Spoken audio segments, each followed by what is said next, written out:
So this is the DFL Before DNF podcast, inspired by the great Jeremy Cox. Jeremy Cox was the subject of our documentary by the same name, DFL Before DNF, because what I witnessed in 2019 as a mere pacer of Jeremy's made me think that even though I had been fully engaged in the sport for 3 or 4 years, 5 years at this point, the wild effort of endurance that I saw in Jeremy that year was something that's still unmatched to this day, because that was the year that you kept going even after the finish line had been torn down. And so we made a documentary about it, super inspiring, if I may say so myself. And so I wanted to bring you in on episode 3 of Trail Grit. Trail Grit is a 4-episode docuseries for me of I'm going back to the 100-mile distance. I don't have a lot of luck with it. I'm literally the worst 100-mile runner in the country. I've yet to find my match. 1 out of 8. I finished once out of 8 tries. And maybe 1 or 2 DNFs are justifiable. The rest of them are debatable. So I'm looking to understand from runners like you, other runners I'm interviewing for this documentary and for this season of the podcast, of how do you keep going? That was the question of the documentary we did together. How do you keep going? But more than ever, I'm interested in that question because I want that finish. That finish means something to me. So before we go into that, let's talk a little bit about Jeremy Cox, the human. Okay. Who are you? Tell us about who you are. What do you do? I mean, that sounds like an existential question. So only to you. Professionally, I'm a data nerd. Okay. So I always have been, I guess, 20 or so years of doing data analysis, making pretty pictures with data, building mathematical models, that sort of thing. Mm-hmm. A detour into research and academia. But I think I'm a pretty, nerdy guy. Why do you facets. think? Because our first interview was with Elsa, and her degree was in engineering. And earlier today, we talked about Davy Crockett, who's some type of engineer. And you're an engineer. Do you think there's something about engineering and ultra running? Yeah, I mean, I think there's definitely lots of problems that you're solving. Oh. You're sort of constantly thinking about your nutrition, your stomach, your feet, your shoes, the terrain, what's coming up in the course, how much elevation is in this next section, how hot's it going to be, what did I put in my next drop bag? Yeah. I think there's just a lot of problems. I mean, I don't think that means an artist wouldn't be good at this. I think there's lots of people that appreciate beauty and music and nature, but yeah. Okay, so you're a data guy, engineer type. What was your introduction? Because my introduction into the world of ultra running was when you handed me Unbreakable on DVD. Yeah. No less. In maybe 2012. Back in the old days. Yeah, it was literally on DVD, and you said you should watch this because I was intrigued. You had just tried, maybe you had just run Wasatch, or maybe you were leading up to it, and you handed me Unbreakable, and I was like, oh God, I love it. Because anytime someone asks me what got me into it, I always say, when Jeremy Cox handed me Unbreakable. What's your version of that? I mean, so for me, it probably even goes back to when I was a kid. It was the CBS Wide World of Sports showed the 1986 or 87 Ironman World Championship. Mm-hmm. And this was a year that Rick and Dick Hoyt did it together. Yeah. And Rick Hoyt is the son, Dick Hoyt's the father. Rick was born with oxygen deprivation. A cord was wrapped around his neck. And so he basically didn't have function of his body. Very smart mind, but his body just wasn't functioning. And Dick, the father, had been a smoker. And at some point he ran with his kid in a 5K in a stroller. And the kid loved it. He could write.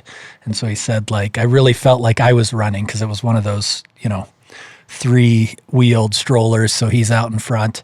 And Dick started doing marathons. They're from Boston, so they'd done Boston, like sub 3 hour Boston marathons. With a stroller.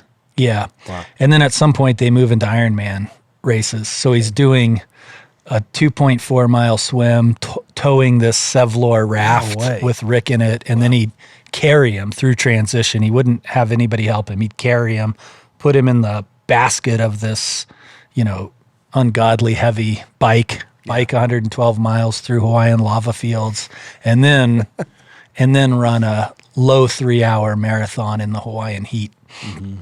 And I watched this, I guess I would have been like 11 or 12, and I just thought, I want to do that. But I simultaneously thought running a marathon was impossible. Yeah.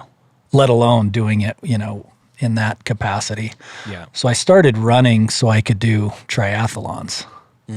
I had no intention of doing ultras. And then somewhere in the, build up to doing my first Ironman, I started reading, the Born to Runs and listening to the trail running podcasts. And what year would that have been?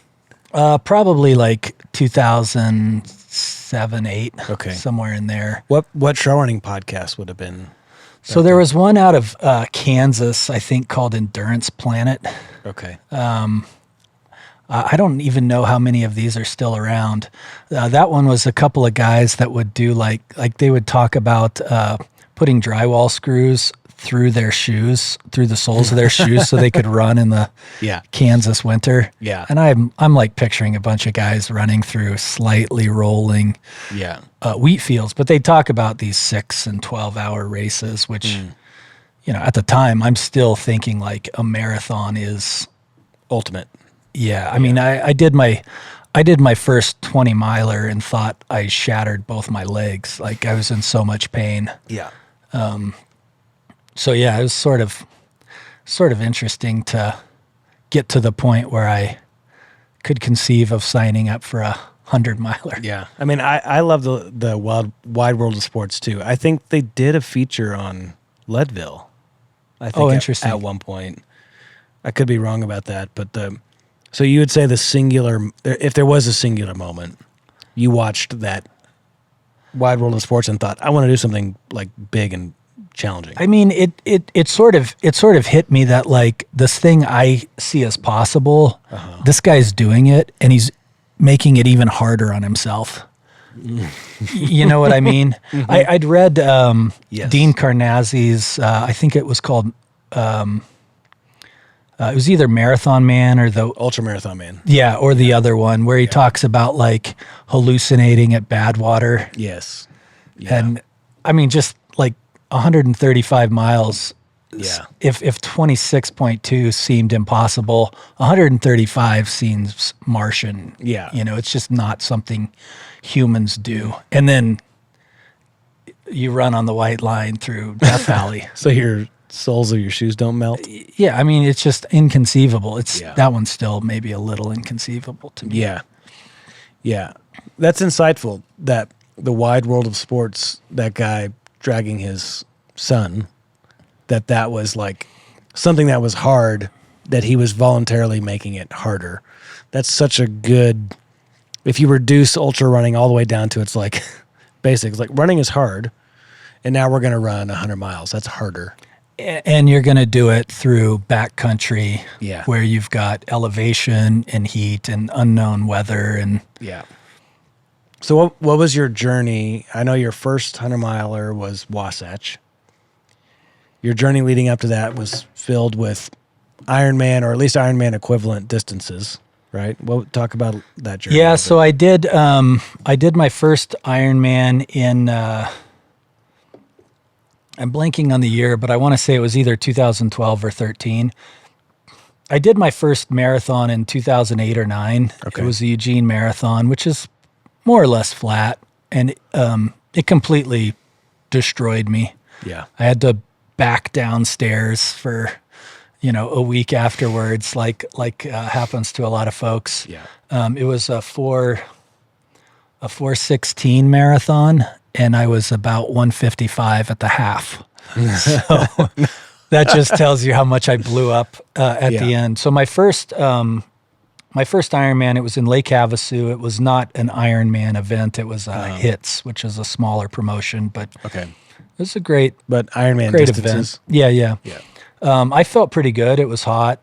I ran well. I biked well. I mean, everything went according to plan.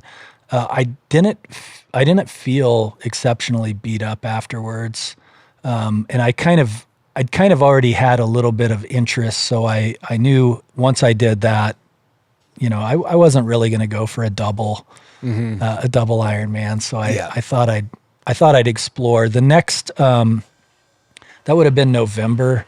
Yeah. That next summer, I was with a buddy on the Wasatch board, and they had a section where you could request pacers. So a friend of mine and we were just going to find somebody to pace some random poor soul.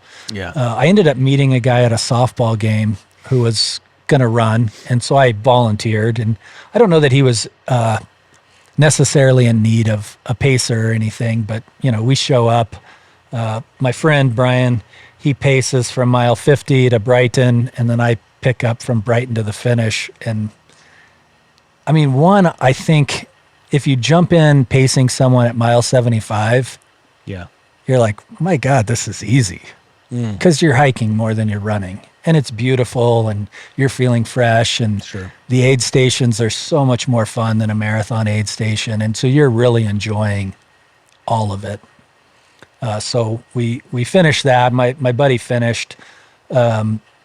We finished that, and then I signed up for the Buffalo 50. That was my first official ultra.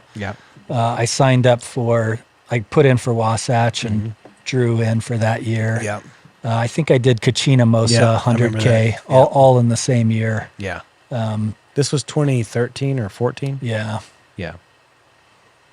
So the old course, the old Wasatch start, I should mention. With the, I guess, like the chin scraper. Yes, chin scraper. Yeah. So back when we had a tough start to the race. In my day, on my two DNFs of Wasatch, that felt plenty tough without chin scraper. So I can't imagine a chin scraper course. I don't think it matters, but gosh, I mean, it's like 3,500 feet in the first 4 miles. Yeah, the fact that it sucks is the only thing that's guaranteed. Yeah. I love it. Okay, so you do that first 50. Do you remember how you felt about that first 50, knowing also that you had 100 coming? You've only done a marathon to that point. What was that first 50 like? Yeah, so curiously, it was the only race I've lost a toenail. Mid-race? No. Okay. After. I started off, same buddy. He also signed up for it. I'd spent the night at his house in Syracuse, so we were closer to the start. It was the 5 a.m. start. Yeah. And I was talking to him at the start line, and if you know the Buffalo course, you start with a pretty gentle but long uphill. Yeah. And because I'm talking to him, I'm running up this hill, and I hadn't been running hills really. Yeah. And I knew when I got to the top, I'd probably screwed myself. By the time I got to Elephant Head, so we're not even 10 miles in, and I'm thinking, oh man, I'm feeling a little tired in my legs. We do the 20-mile loop, and then the course, I think, gets really boring after that first 20-mile section. Yeah, agreed. And so the whole way down to the ranch. Prairie. Past Prairie to the ranch. I'm just thinking like, oh my God, I am going so slow. Yeah. And you mentioned this before, Dead Horse, about setting all these crazy unrealistic goals. Yeah. I'm going in thinking like, 9. Why if not? Things go bad, 10. And now I'm like, oh my gosh, I'm not even sure I'm going to break 12 on a flat 50 miler. I did. It was like 11:30ish, but nice. That was 11:30 on that 50. Yeah. Okay. As I'm coming back towards the finish, it was a section where you're on a gravel road, and there's a buffalo crossing the road in front of me. And I think the year before somebody had gotten smashed by a buffalo into a fence. Yep. And I'm seeing this buffalo and I'm like, oh God, if he charges, my turn. I can't run. Yeah. Like I literally can't run. So I turn behind me to see how far the next runner is. Yeah. And I just waited for him. And then like a coward, I made sure they were between me and the buffalo. They're not even paying attention. They're just sort of doing the old man shuffle. Yeah. But I'm like using them as a human shield to avoid this buffalo. It was probably my most shameful moment of ultra running. Yeah. All right. So you finished that. That would have been in like what, March or so. Yeah. And then you've got Kachina Mosa, the super iconic. Even though there's not a lot of runners that run it, I still think of it as iconic. And I don't know if it's because of how old it is or if it's because the race director, but down in Utah County, it's just a beast of 100K. Yeah, I think so it's early August. Yeah. And they do a 3 a.m. start to sort of get you through some of the elevation before it gets real hot. Mm-hmm. There is like a 1 a.m. start if you're feeling like you're going to be slower. Yeah, I did that. Yeah, I mean, it had some monster climbs. They felt monster. You're just completely exposed. And because it's like 18,000 feet over. I think John maybe overstates the elevation, as race directors did prior to the Garmin. Yeah, I mean Phil Lowry, local legend Phil Lowry, tends to keep people pretty honest on their distance and elevation. But it's probably like low teens. Okay. Total. But I mean it's tough. The heat is, I think, the real challenging part. Yeah. Yes, that's brutal. There's an aid station there. I'm blanking on the name of the aid station, but it's an aid station where you climb up a hill. There's no roads to it, but there's a table and snacks and water. Mm-hmm. And you realize, like, as you're coming up, everything up there, somebody had to hike in. People had to carry it up the hill. And it's run by a recovery group. Oh, and it's a group that does mainly uses endurance sports as a part of their I wish recovery. I could remember what it was. I remember chatting with one of the guys. He told me what it was, and I was really compelled by it. Dude, it's so cool because you're really dragging by the time you get there. Yeah. And man, those guys make you feel really good about life. They do. Yeah. Yep. And then, it's literally almost all downhill after that. Yeah. I timed out at Kachina, so they forced me to. They wouldn't let me back out. Sometimes I go real slow. I don't think that's a DNF, by the way. What is that? It's a timeout. Yeah, I timed out. I've had a couple timeouts. I think a timeout is better than a DNF. Yeah. Yeah.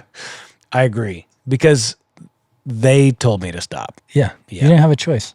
You would have kept going, maybe. 100%. Yeah. Probably. Yeah. Okay, so your 100-mile finishes are Wasatch, Zion, and Buffalo. Yeah. Are there any moments, because this is where this series of podcasts and this episode 3 of Trail Grit is purely selfish for me, is that I'm really let's assume that I get the volume of miles that I need, which is is no guarantee with 3 kids and lots going on in personal life. But let's assume I get the volume that I need, and on race day, my body could go 100 miles. I'm trying to figure out what's left other than just grin and bear it, to finish. I've DNF'd. There's only one in retrospect that's I made 100% made the right call. There was some rhabdo and gout. I couldn't get past the gout, and it turned out there was also rhabdo. That's the only one I don't question. Yeah, I don't know what those mean, but I assume they're serious. And you're probably right. They're rhabdo serious. I didn't have it's a kidney function thing. I just know. I think the lunch lady in Adam Sandler's song had the gout. She had the gout. That's right. Gout is that sounds serious. Is uric crystals that gather in the bottom of your feet because of gravity, and they go down, and it just hurts really, really, really, really, really bad. Yeah, and it runs in my family. My dad had it. But on those 3 races, is there a moment that you can like clearly recollect that you wanted to quit and you didn't, and why? I don't think there's like necessarily a single moment. Probably Zion would be the only one where I didn't feel like, why am I doing this? Really? Yeah, I mean, and so Zion, I think the reason was because I had so much time. Like I could have. I think if I could have ran the last 30 miles, even at a 15 to 20 minute pace, I would have been sub 30. It was going really well. Yeah. So for context, we ran those first 50 miles together, and that's interesting to hear you recollect that. I do recall looking back and thinking that those first 50 miles were great and pretty quick 50 miles. Yeah, and that course I think is a pretty gentle one. It doesn't beat you up a ton. It's not overly hot. It's nice scenery. Yes. So I honestly like even when it sucks, you can just walk to the finish. Yeah. It doesn't require anything other than not quitting. Yeah. All right. One thing we have in common is that we both have 3 kids, both have a wife. True. When I'm out there, there are things though, like even if I think, okay, yeah, you know what, I could just walk it in and I'll make it. I have trouble. I mean, I think about my kids, I think about my wife with the kids, like, and your kids are older than mine, but maybe at the time they weren't terribly older. I really struggle with, leaving my kids totally to my wife while I'm out doing, what am I doing? I mean, yeah. I don't even know how to characterize it. I'm trying to run 100 miles. What is that all about? And then my wife's doing this very practical thing of being with the kids. Was that ever a thing for you? I don't think so. I might be of a more selfish generation of husband. Let's see. You were born in 76? 77. 77. Yeah. I'm born in 83. We're not too far off. My wife was born in 83. Okay. No, I don't. I mean, I think when I started running, I did a lot of the training early in the morning, so that I'd be home at 9 or 10 in the morning. Yeah. And even a lot of my long runs in the summer, at least back then, were early enough to where I'd be home by 10, 11. You're still contributing. Noon at the latest. Well, in theory. Right. And then, 3 p.m. rolls around and you're like, hey, kids, you want to take a nap? With old dad? Of course they don't. Yeah.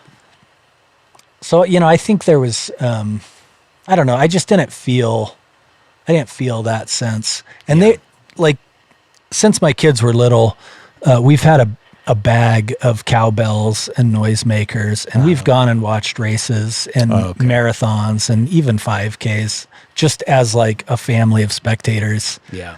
For no good reason other than it's just what we've done. Yeah. So I think for my kids going to a race, there was always it wasn't a departure from something we would have done anyway. Okay. It's just now it's me. Okay. And I would try to do things like I mentioned that 50 miler. I drove up and spent the night with a buddy, and then they knew when to come and see me at the ranch or whatever. Yeah. And I remember, your family delivering you like a big Alberto's burrito. Yeah. At the ranch at Buffalo. Yeah. Buffalo. Yeah, they they know I like burritos during the race. So yeah. But so, is there a moment in any of your 300-mile efforts where you would have said, "When I get to this next aid station, I'm gonna DNF"? I think I've said it more as a expression of what I'm feeling rather than this is something I'm going to do. Yeah. I've never really said I'm going to quit. I've said I've wanted to quit. So even at Antelope, the very last aid station, yeah, I'm like I'm pretty down, tearing up a little. And I tearfully said to my wife, like, I don't want to finish. Right. And, she's not the type to coddle. So she says, something like, yeah, you can quit. You just quit in 5 miles. Don't quit here. Yeah. Quit at the finish line. Yeah. I mean, who quits at the last aid station? Right? I mean, I'm sure if you quit at the last aid station, there are really good reasons. Yeah. There's legit reasons. That'd be a hard one to recover from if you quit for bad reasons. So are you saying that you never legitimately entertain quitting? I mean, it's probably like if someone asked, "Do you ever think about getting divorced?" You'd probably be like, "I think about what it's like to not be married, but I'm not going to take the action to do that." That's I feel like it's similar. Wow. Yeah, everybody thinks about what if I got to the next aid station and they said, "Hey, you can't run anymore." I'd feel happy and relieved. But I'm not going to cause that to happen. Yeah. I'm going to keep going. Yeah. And I think there's always, I've never repeated a 100-miler. Yeah. So this is my first year. I'm going to do Zion again. Yeah. This will be my first year doing one for a second time. There's always a nagging thing of like, well, if I quit now, I'd have to come back. Right. Because I wouldn't want it to get the last word. So I'd have to come back and do it again. And So if you're running Zion for the second time, do you feel like... I don't know. That'll be interesting. That's why I chose an easier one to do for a second time. Yeah. Easier. If it's not hot, I guess. It's still 100-miler. It's still a 100-mile. So, I mean, what's your advice for me? You've had a front row seat to some DNFs of mine. Yeah. What am I getting wrong? What could I do different? So I think like we were saying earlier, when the times, we'll sort of ignore the rhabdo. Sure, the gout. Yeah, that's a unique one. Yeah. But we still have 8 others we can talk about. 7 others. 7. Yeah. Yeah. So like I never, at least the races I've been at with you where you've DNF'd, I've never seen you at the finish line. Yeah. And so you make it really easy on yourself. Yeah. Like it's going to be emotionally hard to watch people you are running with finish. Yes. Oh, I hate it. Absolutely. I did it once. I DNF'd Bryce once, and I went to the finish line. And I was like, good God, this. Yes, you've made it really easy. I can't look at this. And then like every time, at least that I've heard about it, you're gone before. Like at Zion's, we were running into the same aid station together. I do one little 6-mile loop and you're done and gone. And you're not even in St. George for all I know. Who knows where? Yeah, I'm on a plane. Hurricane. Yeah.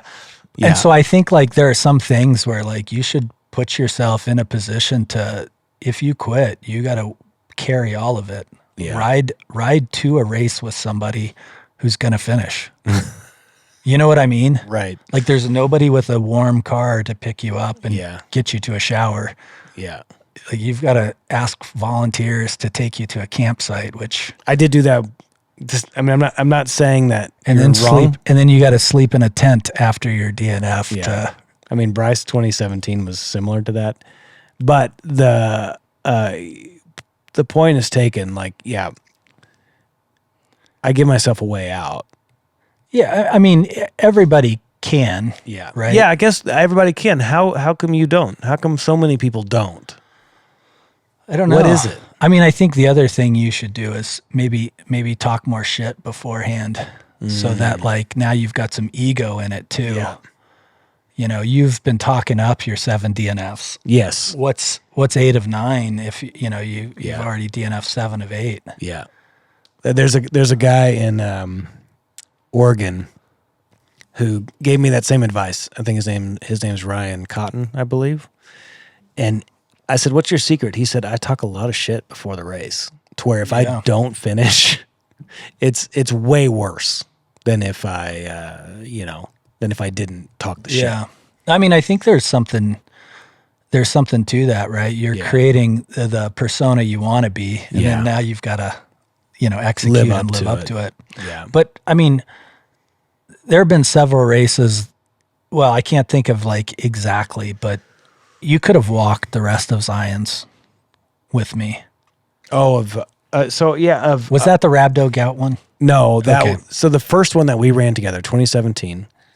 My greatest regret is that you and I didn't stay together because we had such a strong 50 miles, but then we had all these pacers lined up, and so we kind of just went off with our pacers. And no offense to my pacers, they were, great men that I loved dearly who flew in from Florida and from Texas and all of these. But we had such a good thing going. I just wonder what my 100-mile life would be like if I had just stayed with you that year. And I think you ran off with Evan at that point, and I ran off with a guy named Lee Mashburn. And I thought, we should have just stayed together. That was a solid first 50 miles. Yeah, it was probably, I should go back and look at the split. I wonder if it's like one of my faster 50 milers. Yeah. And then the next morning I wake up and Jeremy's still out there. And I was like, God damn, I should still be out there. I can't. And I remember Freeberg goes over to pace you and Caleb goes over to pace you. And I'm just like, oh, this is awful. Yeah, I should have probably gone and watched. Yeah, I mean, I think the thing is I'm very confident in my ability to keep walking. Yeah. Why? How? Because walking's not that hard. I mean, you get bored. Sure. And your feet hurt. Yeah. And your stomach hurts. But you can keep walking. But what compels you to keep going? I don't know. I haven't quit. Right. And I have a fear that the folks I know, it seems like they have this series of finishes and then they have this string of DNFs. Yeah. It's rare that you have somebody that has a string of finishes, one DNF, and then another string of finishes. Mm. And so I worry that once you feel the car. Yeah, once you let yourself know how easy it is. Yeah. Then then the next one is easier. Yeah. I mean, I'm sure this is true for lots of other things as well that I'm probably not as good at, but so far I've never felt how easy it is to DNF. So yeah, I'm scared. I'm scared too, honestly. I feel it. Yeah. But I also sort of have it in my mind that if I'm gonna quit, it's probably gonna look like walking slow and timing out. Which is, yeah. You know what I mean? Which I've walked slow and just have luckily not timed out. Yeah. But I haven't finished one of these strong. Yeah. So that's something I'm hoping to do this year. Well, it was fun to run with you at Dead Horse this year. We both kind of got back on the saddle, and you had a longer time off than I did, and you seem to have done a great job at Dead Horse. But so here's something I think you should think about with Dead Horse, because you had a dog shit 30 miles. Yeah. And then it all turned around. At mile 34 or 36, woke up. Yeah. Yep. And so taking Zion as an example, not to sort of do too much woulda, shoulda, coulda on that one, but for all you know, it could have gotten great at mile 80. I know. Could have just and I think that's what you got to just keep reminding yourself whenever you feel bad. Yes. Yeah, so what? This too shall pass. Yeah. Yeah, or it doesn't. But it's not that bad. Right. We have healthy kids. We have 4 working limbs. Most of our faculties are still with us. For now. We've married out of our league. Yeah. Life is really good. Yeah. And we're doing something that historically nobody would ever do except for survival. Yeah. We're doing it as recreation. Yeah, it's pleasure. Yeah. Yeah. And the worst it gets is I don't feel good. Big deal. Yeah. Yeah. It's, when most of us quit, it's in the 20-hour range, early 20 hours. That's right. So what? You suffer for 12 more hours. Yeah. Big deal. That's a good note to end on. Maybe. Yeah. We'll see you at Zion. Yeah. So you're running Rufa, the 24-hour Rufa here in Salt Lake City. Yeah. And then Zion. Do you have anything else? I'm doing the Ouch, the grassroots Ochre Ultra race. Joshua Landvatter. 12 hours of that. I'm back and forth on the Ute 100. Yep. Some folks were trying to convince me to take a shot at Old Dominion, but so Old Dominion has I believe a 28 or 30 hour cutoff. Oh, and that actually scares me more than The other race I was considering at that same time is sold out. It's the Cruel Jewel, which is a 48 hour. Is that the Canadian race? No, it's in North Georgia. North Georgia, okay. But it's a 48-hour cutoff with 33,000 feet of climbing. And for me, I'm like, 48-hour cutoff, I could finish that. Yeah. But 28 hours, I'm going to have to run fast the whole time. Yeah, that's a lot of running. 48 hours, I just have to keep hiking. Yeah. Well, we'll see you out there. Yeah. All right, good luck.